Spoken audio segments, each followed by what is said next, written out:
Hindi maiwasan ang usap-usapan matapos tanghaling Best Female TV Host si Ann Curtis sa isang prestihiyosong awards night.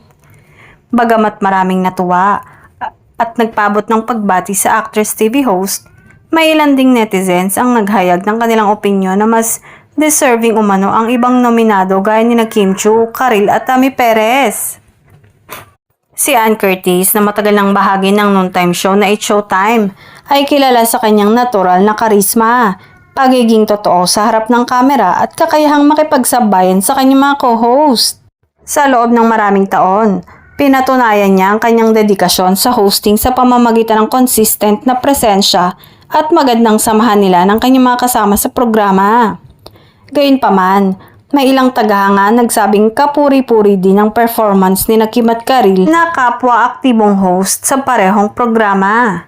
Ayon sa ilang komento sa social media, kapansin-pansin umano ang growth ni Kim bilang host at pagiging articulate at maayos magsalita ni Karil.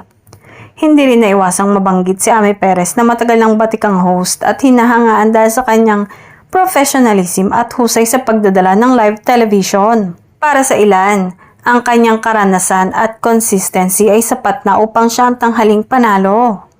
Sa kabila ng magkakaibang opinyon, marami ang nagsasabing normal lamang ang ganitong diskusyon tuwing may award show.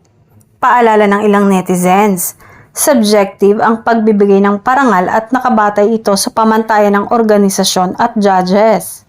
Sa huli, ang pagkapanalo ni Ann Curtis ay patunay ng kanyang patuloy na impluwensya sa industriya.